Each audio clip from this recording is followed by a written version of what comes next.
Existen muchos motivos por los cuales Stephen King se ha ganado el título de Rey del Terror.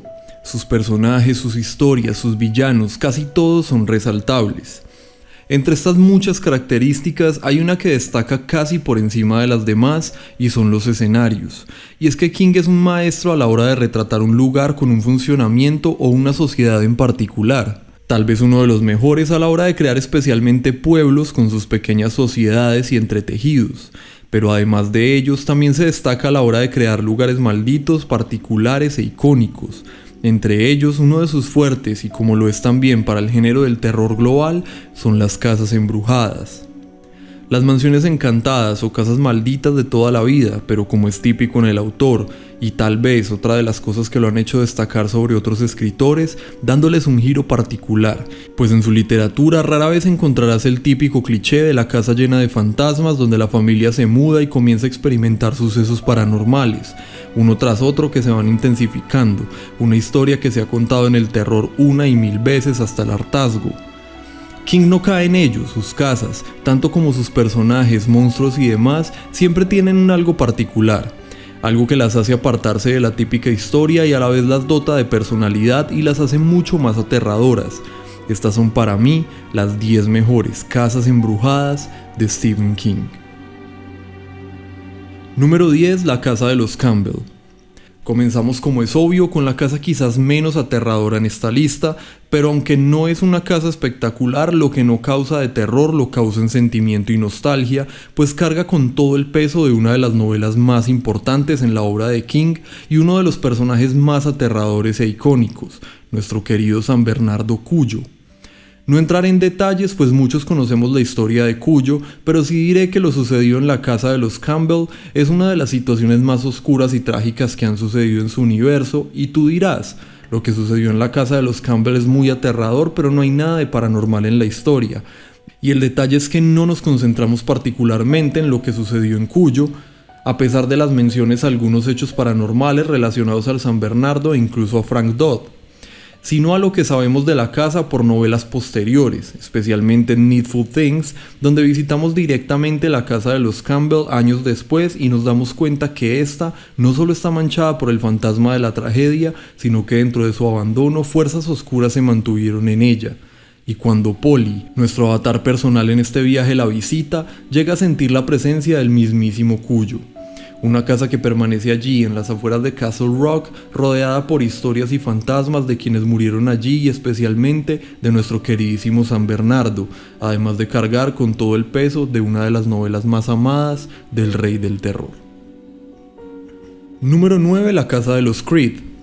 El problema con la casa de los Creed es que es básicamente un daño colateral, pues la casa como tal no es el foco de actividad paranormal, sino que simplemente se ve afectada por su ubicación, al estar, por mala fortuna, a la entrada del que puede ser quizás el lugar más maldito en toda la literatura de King, el cementerio de mascotas. La casa no es una casa embrujada en todo el sentido de la palabra, sin embargo, si te paras a pensarlo, es una casa que ha estado impregnada por siempre del hedor de la muerte, donde las pisadas que se escuchan no siempre han sido de pies tibios, sino más bien de huellas húmedas y heladas.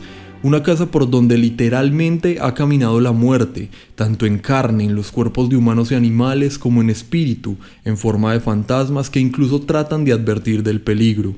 Un punto que funciona como un radar para el más allá, casi como si se tratara del portón del infierno, una casa de apariencia común, pero que entre sus ladrillos se pudiera leer las palabras: abandona toda esperanza. Número 8, el Hotel Agincourt. El Hotel Agincourt es el punto de destino de Jack Sawyer y de su travesía a través de todo Estados Unidos durante el Talismán, un lugar que resuena a través de toda la historia como el objetivo principal y que mancha todas las páginas de un libro bastante largo con el misterio, especialmente dibujado por las múltiples menciones que se le hacen a Jack sobre el lugar al que se dirige. Jack parte en busca del hotel, pues se le ha prometido que allí está su más grande deseo, la forma de salvar a su amada madre. Un lugar tan misterioso y oscuro que incluso es conocido y mayormente temido en todos los territorios, y por supuesto al llegar allí nos damos cuenta que todo lo que imaginábamos era real, pues se trata de un lugar casi carente de sentido, como una dimensión enrevesada donde todo parece congregarse y desperdigarse a la vez, un lugar que, para evitar spoilers, no entraré en detalles, pero que es tan oscuro y misterioso como presentíamos. Número 7. La casa de Naval Street. Muchos tendrán en su mente a la casa de Naval Street como uno de los lugares más icónicos en el universo de King y seguramente de los más recordados. Y es que si no se queda con un puesto más alto es porque no es una casa embrujada en regla, pues muy como en puestos anteriores no es más que una víctima de su ubicación o un daño colateral de una fuerza mayor. La casa de Naval Street no es más un lugar embrujado de lo que lo es todo en Derry en general, aunque sí podemos decir que es uno de los focos principales de la infección conocida como ESO. Y si algo podemos decir en su favor es que es tal vez de la mano con las propias alcantarillas o tal vez la torre de agua, uno de los lugares que más pánico generan en todo Derry, y eso ya es mucho decir. Además es uno de los lugares con las escenas más aterradoras, oscuras y escalofriantes en toda la novela. Número 6. La casa en Dodge Hill. Hay múltiples casas a lo largo de la saga de la Torre Oscura de las cuales podríamos hablar, incluyendo construcciones de la talla del castillo del Rey Carmesí o donde se vivieron hechos tan aterradores como la casa de Dandelo. Sin embargo, en mi percepción personal, la casa más impresionante en toda la saga es la casa de Dodge Hill. Si no te suena por su dirección, quizás la recuerdes cuando te diga que es la casa utilizada por Jake para regresar a Mundo Medio y reunirse con Roland. De por sí, la casa siempre fue conocida en los alrededores como un foco de actividad paranormal, y como no, como la casa embrujada de la zona, incluso siendo conocida por Eddie en su adolescencia. Pero en este caso tenía un justificante, y es que lógicamente la casa debía ser un lugar místico debido a su conexión con la Torre Oscura y al ser un puente de comunicación entre dos mundos. Pero es Jake quien se da cuenta del verdadero potencial terrible de la casa, al adentrarse en ella y ver que la casa llega al punto de transformarse en un monstruo a sí misma y tratar de devorarlo, generando con seguridad uno de los momentos más tensionantes en toda la saga. Número 5. La casa Marsden. Otro de los lugares más icónicos y recordados en todo el universo de King. La casa Marsden es la primera referencia y la primera imagen impresionante que recibimos en Salem's Lot. La hermosa y aterradora casa de los Marsden en lo alto de la colina es el detonador de la historia al ser el motivo de regreso de Ben Mears y el lugar donde se concentra el mal durante la novela. La casa recibió un doble impacto paranormal, pues de por sí, desde la infancia de Ben Mears fue una casa considerada embrujada por todo el pueblo, que vivió una tragedia y llegó a traumar a Mears de por vida al experimentar un hecho paranormal en su interior. Pero además, y tal vez por este mismo motivo, fue elegida por Barlow como su lugar de residencia en Salem's Lot, convirtiéndola, aunque pareciera imposible, en un lugar todavía más maligno y hórrido. Número 4. Casa Negra. La Casa Negra, que incluso le da nombre a su novela, es uno de los lugares más amenazadores en el universo de King. Recuerdo leer la segunda historia de Jack Sawyer y sentir la Casa Negra casi como una entidad grotesca y colosal que se presentaba a gusto y se burlaba y torturaba a los personajes de la historia. Una casa tan poderosa que sin usar a nadie de carne y hueso ni una entidad particular, a esta casa perdida o camuflada en los bosques era casi imposible acercarse. Solamente entrar en sus alrededores provocaba alucinaciones y terrores extremos y era casi imposible llegar hasta sus puertas.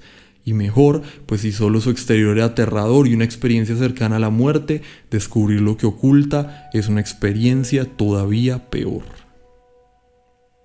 Número 3. Las mansiones en Duma Key. Incluyó 2 mansiones en este mismo puesto, ya que se trata de construcciones mencionadas en el mismo libro y que están estrechamente relacionadas. En primer lugar, la mansión a la cual llega Edgar Fremantle para instalarse en la costa de Duma Key es una mansión llena de misterios donde el hombre llega a vivir bastantes situaciones y manifestaciones paranormales. Todas al parecer relacionadas con el océano, mientras él mismo desarrolla lo que únicamente podría definirse como un poder sobrenatural. Pero será luego de vivir múltiples situaciones aterradoras en su propia casa que se dará cuenta que la verdadera fuente del mal se encuentra en la mansión original de la isla, que se encuentra completamente abandonada, donde se vivió una historia trágica que el hombre conocerá al visitarla y darse cuenta también que Perséfone, uno de los seres más abismales en toda la literatura de King, está relacionada con esta mansión. Número 2. Sarah Risa. Sarah Risa es quizás la casa embrujada más en regla en toda la lista, una casa donde de nuevo los fenómenos paranormales están en regla. Cuando en un saco de huesos, Mike Noonan dentro del luto llega a la casa, comienza a experimentar manifestaciones de diversos espíritus que en un principio no serán identificables. Dudará si se trata de la presencia de su propia esposa o de diferentes apariciones relacionadas a la casa y la historia del pueblo. Sin embargo, mientras la trama se complica, se dará cuenta que la casa tiene una historia mucho más interesante y oscura de lo que se podría haber imaginado, y que los espíritus en ella tienen motivaciones y que todo sigue un sistema de reglas bastante intrigante. Los hechos suscitados en el pasado de la casa tocan temas bastante delicados, rozando la tragedia, la discriminación, la violencia y muchas otras fibras sensibles. Toda esta historia de dolor entremezclada con el duelo de Mike y las relaciones que forma alrededor de la casa hacen de Sarah Risa una de las casas con más emociones y con una aura más mística y atrayente en toda la literatura de King. Número 1. El Hotel Overlook. Lamento con toda sinceridad que el primer puesto haya sido tan predecible, pero es que precisamente la respuesta es tan obvia que es indiscutible, y es que hay pocos lugares encantados que puedan llegar siquiera a compararse con el magnánimo Hotel Overlook. Podríamos enumerar las razones por las cuales el Hotel Overlook es la casa encantada por excelencia y garlar por días enteros. El Overlook está excelsamente construido con el único propósito de dar clases sobre lo que es un lugar maldito. Descartemos de una vez sus características externas. Al Overlook no le bastaba con ser un lugar alejado de la sociedad. Además de esto, en el invierno la nieve te deja completamente encerrado. Por más que lo quieras, no podrás huir, y por más fuerte que grites, nadie te escuchará. El Overlook es la encarnación perfecta de la soledad. Aquí no hay ayuda que pueda alcanzarte ni consuelo que puedas encontrar. No te quedará más opción que buscar un sitio donde esconderte. Pero será casi imposible porque los fantasmas del Overlook, además de particulares, son incontables. Pero no solo esto, además de cantidad hay calidad, pues no hay actores de reparto. Cada fantasma en el Overlook tiene una historia que contar y son icónicos y aterradores. Desde la señora Macy, los Zetos, el niño en el parque infantil, entre muchos otros, hasta el mismísimo director Horace Derwent. Cada fantasma es icónico y producto de décadas de enrevesada historia. Y el remate de la fórmula, el detalle que termina de coronar al Overlook como el dios de las construcciones embrujadas, es su belleza. Solo el hotel, sin factores paranormales, es una maravilla. El gigantesco y lujoso hotel con sus pasillos decorados y sus salones exuberantes de elegancia e historia en lo alto de las montañas, totalmente aislado en el invierno, ya es de por sí un cuadro que pintar. Si a esto le sumas que en su profunda soledad, entre el sonido de la ventisca que arrastra la nieve, se escuchan los acordes de la música de orquesta y los fantasmas enmascarados bailan atrapados en el tiempo por un reloj que se niega a dar la vuelta durante todo el invierno, la imagen se convierte en una obra maestra.